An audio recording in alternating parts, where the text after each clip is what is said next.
Do you have one of these? I got a little obsessed with mine. In fact, I got a little obsessed with all my stuff.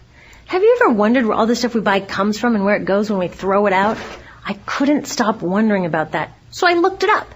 And what the textbook said is that stuff moves through a system from extraction to production to distribution to consumption to disposal. All together, it's called the materials economy. Well, I looked into it a little bit more. In fact, I spent 10 years traveling the world, tracking where our stuff comes from and where it goes. And you know what I found out? That is not the whole story. There is a lot missing from this explanation. For one thing, this system looks like it's fine. No problem. But the truth is, it's a system in crisis. And the reason it's a system in crisis is it's a linear system and we live on a finite planet. And you cannot run a linear system on a finite planet indefinitely. Every step along the way, this system is interacting with the real world. In real life, it's not happening on a blank white page. It's interacting with societies, cultures, economies, the environment. And all along the way, it's bumping up against limits. Limits we don't see here because the diagram is incomplete. So let's go back through. Let's fill in some of the blanks and see what's missing. Well, one of the most important things that's missing is people. Yes, people. People live and work all along this system. And some people in this system matter a little more than others. Some have a little more say. Who are they? Well, let's start with the government. Now, my friends tell me I should use a tank to symbolize the government, and that's true in many countries and increasingly in our own. After all, more than 50% of our federal tax money is now going to the military. But I'm using a person to symbolize the government because I hold true to the vision and values the government should be of the people, by the people, for the people. It's the government's job to watch out for us, to take care of us. That's their job. Then along came the corporation. Now, the reason the corporation looks bigger than the government is that the corporation is bigger than the government. Of the 100 largest economies on Earth now, 51 are corporations. And as the corporation has grown in size and power, we've seen a little change in the government where they're a little more concerned in making sure everything's working out for those guys than for us.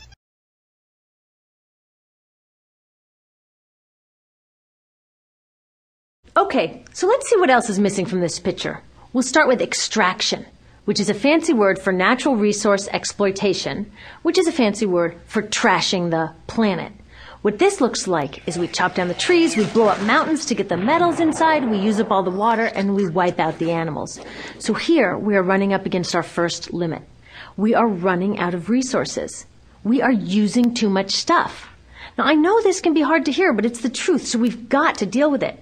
In the past 3 decades alone, 1/3 of the planet's natural resource space has been consumed. Gone. We are cutting and mining and hauling and trashing the place so fast that we're undermining the planet's very ability for people to live here. Where I live, in the United States, we have less than 4% of our original forests left. 40% of the waterways have become undrinkable. And our problem is not just that we're using too much stuff, but we're using more than our share. We have 5% of the world's population, but we're using 30% of the world's resources and creating 30% of the world's waste. If everybody consumed at U.S. rates, we would need 3 to 5 planets. And you know what? We've only got 1.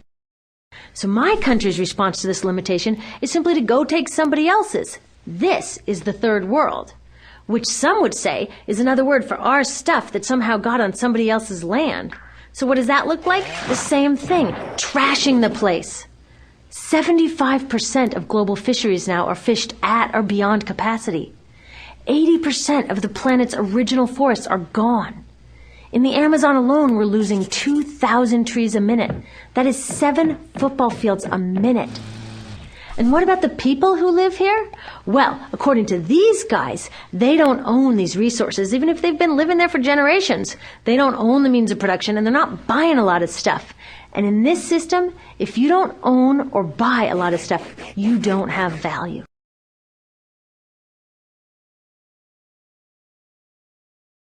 So next, the materials move to production. And what happens there is we use energy to mix toxic chemicals in with the natural resources to make toxic contaminated products. There are over 100,000 synthetic chemicals in use in commerce today. Only a handful of them have even been tested for health impacts, and none have been tested for synergistic health impacts. That means when they interact with all the other chemicals we're exposed to every day. So we don't know the full impact on health and the environment of all these toxic chemicals, but we do know one thing. Toxics in, toxics out. As long as we keep putting toxics into our industrial production systems, we're going to keep getting toxics in the stuff that we bring into our homes and workplaces and schools, and our bodies. Like BFRs, brominated flame retardants, they're a chemical that make things more fireproof, but they are super toxic. They're a neurotoxin. That means toxic to the brain. What are we even doing using a chemical like this? Yet we put it in our computers, our appliances, couches, mattresses, even some pillows. In fact, we take our pillows, we douse them in a neurotoxin, then we bring them home and put our heads on them for 8 hours a night to sleep.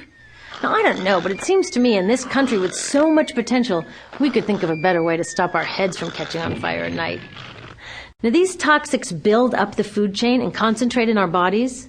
Do you know what is the food at the top of the food chain with the highest level of many toxic contaminants? Human breast milk. That means that we've reached a point where the smallest members of our societies, our babies, are getting the highest lifetime dose of toxic chemicals from breastfeeding from their mothers. Is that not an incredible violation? Breastfeeding must be the most fundamental human act of nurturing. It should be sacred and safe. Now, breastfeeding is still best, and mothers should definitely keep breastfeeding, but we should protect it. They should protect it. I thought they were looking out for us. And of course, the people who bear the biggest brunt of these toxic chemicals are the factory workers, many of whom are women of reproductive age. They're working with reproductive toxins, carcinogens, and more. Now I ask you, what kind of woman of reproductive age would work in a job exposed to reproductive toxins except for a woman with no other option? And that's one of the beauties of this system. The erosion of local environments and economies here ensures a constant supply of people with no other option. Globally, 200,000 people a day are moving from environments that have sustained them for generations into cities, many to live in slums, looking for work, no matter how toxic that work may be. So you see, it's not just resources that are wasted along this system, but people too. Whole communities get wasted. Yep, toxics in, toxics out. A lot of the toxics leave the factories in products, but even more leave as byproducts or pollution. And it's a lot of pollution. In the U.S., our industry admits to releasing over 4 billion pounds of toxic chemicals a year. And it's probably a lot more because that's only what they admit. So that's another limit, because yuck, who wants to look at and smell 4 billion pounds of toxic chemicals a year? So what do? Move the dirty factories overseas, pollute someone else's land. But surprise, a lot of that pollution is coming right back at us, carried by wind currents.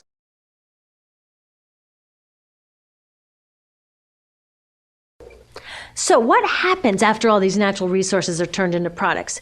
Well, it moves here for distribution. Now, distribution means selling all the toxic contaminated junk as quickly as possible. The goal here is to keep the prices down, keep the people buying, and keep the inventory moving. How do they keep the prices down? Well, they don't pay the store workers very much, and they skimp on health insurance every time they can. It's all about externalizing the costs. What that means is that the real costs of making stuff aren't captured in the price. In other words, we aren't paying for the stuff we buy. I was thinking about this the other day. I was walking to work and I wanted to listen to the news, so I popped into a Radio Shack to buy a radio. I found this cute little green radio for $4.99. I was standing there in line to buy this thing, and I was thinking, how could $4.99 possibly capture the cost of making this radio and getting it into my hands? The metal was probably mined in South Africa. The petroleum was probably drilled in Iraq. The plastics were probably produced in China. And maybe the whole thing was assembled by some 15-year-old in a maquiladora in Mexico. $4.99 wouldn't even pay the rent for the shelf space it occupied until I came along, let alone part of the staff guy's salary who helped me pick it out, or the multiple ocean cruises and truck rides pieces of this radio went on. That's how I realized I didn't pay for the radio. So who did pay? Well, these people paid with the loss of their natural resource space. These people paid with the loss of their clean air, with increasing asthma and cancer rates. Kids in the Congo paid with their future. 30% of the kids in part of the Congo have dropped out of school to mine coltan, a metal we need for our cheap and disposable electronics. These people even paid by having to cover their own health insurance. All along this system, people pitched in so I could get this radio for $4.99, and none of these contributions are recorded in any accounts book. That's what I mean by the company owners externalized the true costs of production.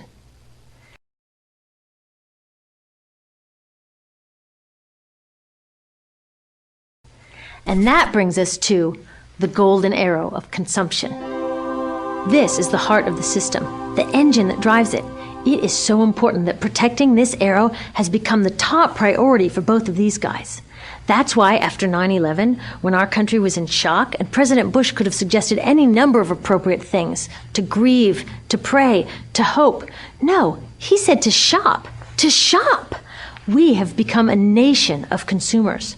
Our primary identity has become that of being consumers, not mothers, teachers, farmers, but consumers. The primary way that our value is measured and demonstrated is by how much we contribute to this arrow, how much we consume. And do we? We shop and shop and shop, keep the materials flowing, and flow they do. Guess what percentage of total materials flow through this system is still in product or use 6 months after their date of sale in North America? 50%? 20? No, 1%. 1. In other words, 99% of the stuff we harvest, mine, process, transport, 99% of the stuff we run through this system is trashed within 6 months. Now, how can we run a planet with that level of materials throughput? It wasn't always like this. The average U.S. person now consumes twice as much as they did 50 years ago. Ask your grandma. In her day, stewardship and resourcefulness and thrift were valued. So how did this happen? Well, it didn't just happen. It was designed. Shortly after World War II, these guys were figuring out how to ramp up the economy. Retailing analyst Victor Lebeau articulated the solution that's become the norm for the whole system. He said, our enormously productive economy demands that we make consumption our way of life, that we convert the buying and use of goods into rituals, that we seek our spiritual satisfaction, our ego satisfaction in consumption. We need things consumed, burned up, replaced, and discarded at an ever-accelerating rate. President Eisenhower's Council of Economic Advisors chairman said that the American economy's ultimate purpose is to produce more consumer goods. More consumer goods? Our ultimate purpose? Not provide health care or education or safe transportation or sustainability or justice? Consumer goods? How did they get us to jump on board this program so enthusiastically? Well, two of their most effective strategies are planned obsolescence and perceived obsolescence. Planned obsolescence is another word for designed for the dump.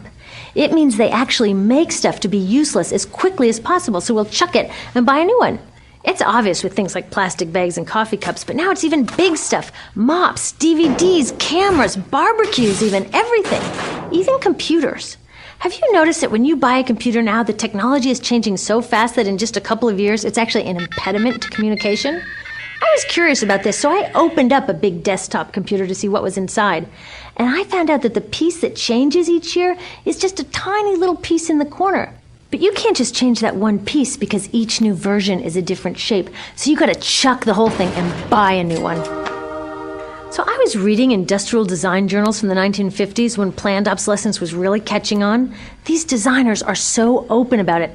They actually discuss how fast can they make stuff break that still leaves the consumer having enough faith in the product to go out and buy another one. It was so intentional. But stuff cannot break fast enough to keep this arrow afloat. So there's also perceived obsolescence. Now, perceived obsolescence convinces us to throw away stuff that is still perfectly useful. How do they do that? Well, they change the way the stuff looks. So if you bought your stuff a couple of years ago, everyone can tell that you haven't contributed to this arrow recently. And since the way we demonstrate our value is contributing to this arrow, it can be embarrassing.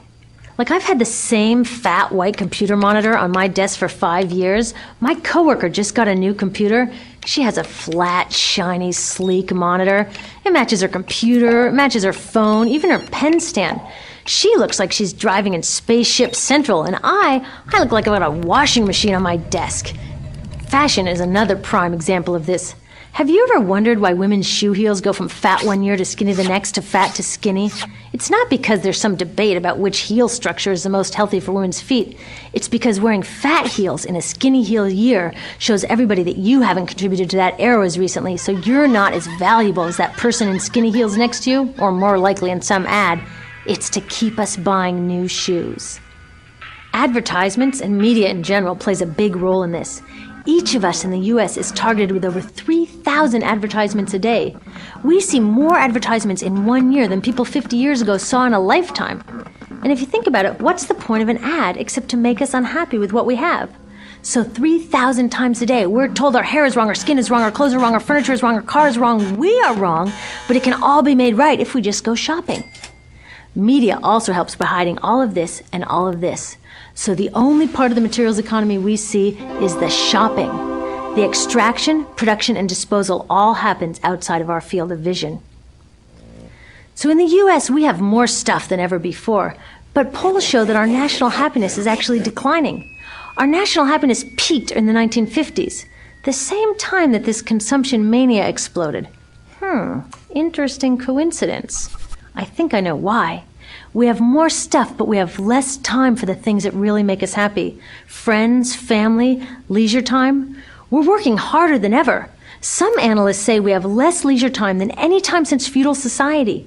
And do you know what the two main activities are that we do with the scant leisure time we have? Watch TV and shop. In the U.S., we spend 3 to 4 times as many hours shopping as our counterparts in Europe do. So we're in this ridiculous situation where we go to work, maybe 2 jobs even, and we come home and we're exhausted, so we plop down on our new couch and watch TV, and the commercials tell us you suck, so you gotta go to the mall to buy something to feel better, and then you gotta go to work more to pay for the stuff you just bought, so you come home and you're more tired, so you sit down and you watch more TV, and it tells you to go to the mall again, and we're on this crazy work, watch, spend treadmill, and we could just stop.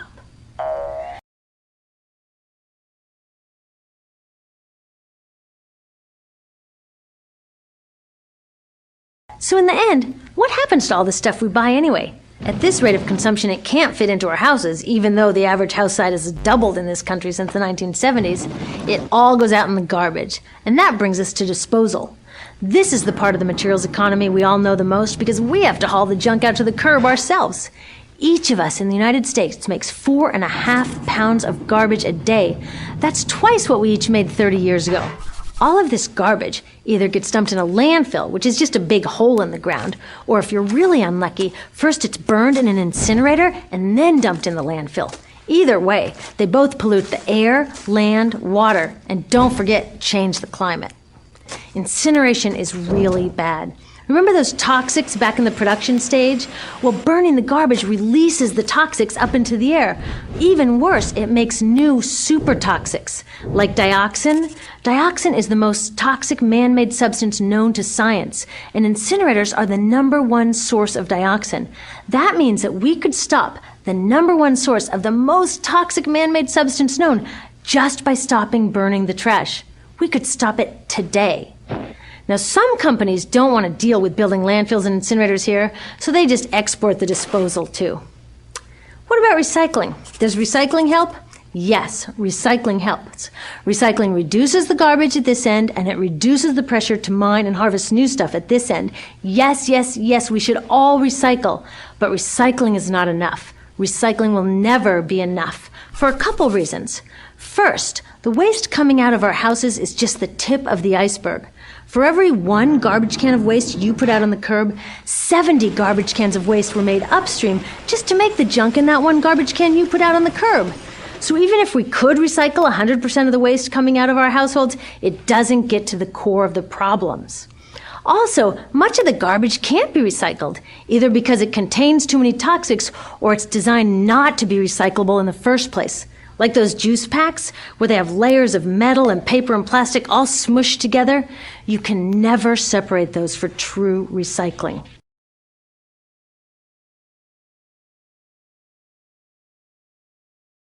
So you see, it is a system in crisis. All along the way, we're bumping up against limits. From changing climate to declining happiness, it's just not working. But the good thing about such an all-pervasive problem is there are so many points of intervention. There are people working here on saving forests, here on clean production, labor rights, fair trade, conscious consuming, blocking landfills and incinerators, and very importantly, taking back our government, so that it really is by the people, for the people. All of this work is critically important, but things really start moving when we see the connections, when we see the big picture. When people all along this system get united, we can reclaim and transform this whole linear system into something new, a system that doesn't waste resources or people. You see, what we really need to chuck is that old school throwaway mindset. There's a new school of thinking about this stuff, and it's based on sustainability and equity. Things like green chemistry, zero waste, closed-loop production, renewable energy, local living economies. It's already started. Some say it's unrealistic, too idealistic that it can't happen. I say the ones who are unrealistic are those who think that we can continue with the old way. They're dreaming. Remember, that old way didn't just happen. It wasn't like gravity that we just have to live with. People created it, and we're people too. So let's create something new. There's a lot of information on this website about groups doing incredible work. Click around, get involved.